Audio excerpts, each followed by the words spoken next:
প্রথম থেকেই আমরা বলে আসছি ডাকসু একটি পাতানো নির্বাচন ছিল। এই আপনারা জানেন শিক্ষার্থীরা তাকে নীলক্ষেতের বীজ হিসাবে আবিষ্কার করেছে। আমাদের ডক্টর মোহাম্মদ শহীদুল্লাহ হলে নারী শিক্ষার্থীদেরকে হেনস্থা করা সহ ঢাকা বিশ্ববিদ্যালয়ের বিভিন্ন সময় শিবিরের নেতা কর্তৃক বিভিন্ন সময় আমাদের নারী শিক্ষার্থীদের উপর বিভিন্ন রকম হেনস্থা, এমনকি ফেসবুকে বট আইডি দিয়ে কোনো নারী যদি প্রতিবাদ করে তার যেন প্রতিবাদ বন্ধ করা যায় বা গুরুত্ব করা যায়, সেজন্য তারা কমেন্টের মাধ্যমে বিভিন্ন কার্যকলাপ তারা সেই 5 আগস্টের পর থেকেই পরিচালনা করে আসছে।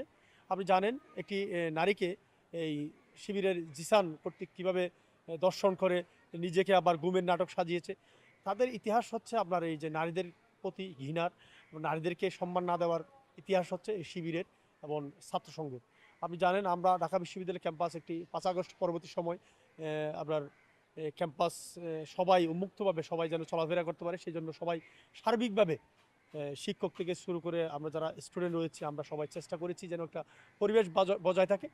নির্বাচনের পর একটি সরকার, গণতান্ত্রিক সরকার এসেছে, আমরা আমাদের পক্ষ থেকে আমরা চেষ্টা চালিয়ে যাচ্ছি যেন শিক্ষার্থীরা, বিশেষ করে নারী শিক্ষার্থীরা যেন শিক্ষার পরিবেশ যেন বজায় থাকে, যেন কোনো নারী হেনস্থার শিকার না হয়, সেই প্রচেষ্টা করে যাচ্ছে। কিন্তু শিবিরের কিছু নেতাকর্মী, যারা পদধারী নেতাকর্মী এবং ডাকসুর নেতাকর্মীরা আমাদের নারী শিক্ষার্থীদের প্রতি যে এরকম বিরূপ মন্তব্য এবং কার্যক্রম পরিচালনা করছে, এটা আসলে নিন্দনীয়। আমরা আহ্বান জানাবো এইসব কার্যক্রম থেকে তারা যেন ফিরে আসে এবং সুস্থ এবং একটি গণতান্ত্রিক পরিবেশ যেন ক্যাম্পাসে বজায় থাকে, ক্যাম্পাসে যেন পরিবেশ বান্ধব ক্যাম্পাস হয়, সেজন্য তাদেরকে আহ্বান জানাবো, তারা যেন তাদের কার্যক্রম পরিচালনা করে।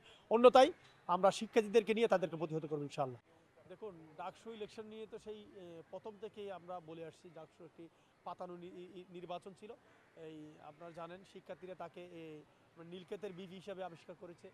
আপনার এই শিক্ষার্থীদের জন্য তারা কার্যক্রম না করে তারা জাতীয় কার্যক্রমগুলো, ঢাকা বিশ্ববিদ্যালয়ের শিক্ষার্থীদের জন্য যে চাহিদা ছিল, প্রত্যাশা ছিল, সেগুলো পূরণ না করে তারা জাতীয় ইলেকশনে আপনার কার্যক্রম পরিচালনা করছে। বিভিন্ন জায়গায় তারা এমনকি নির্বাচনের সময় নির্বাচনী কার্যক্রম পরিচালনা করার জন্য গেছে। আপনার বিভিন্ন কার্যক্রম তারা পরিচালনা করছে, কিন্তু শিক্ষার্থীদের যে সংকট, শিক্ষার্থীদের জন্য যে কাজ করা, তারা এগুলো করতে পারেনি এবং সেক্ষেত্রে তারা সম্পূর্ণরূপে ব্যর্থ হয়েছে। একইভাবে শিক্ষার্থীরা, আপনি যে কথাটি বলেছেন, তারা এসি, যেখানে এসি দরকার নেই সেখানে এসি লাগিয়েছে, কিন্তু শিক্ষার্থীদের যে সংকটগুলো, শিক্ষার্থীরা ফ্যানের অভাবে বিভিন্ন জায়গায় যে সংকট, সেগুলা তারা কর্ণপাত করে না, বরঞ্চ তারা নিজেদের সুযোগ সুবিধাগুলো তারা আদায় করে নিচ্ছে।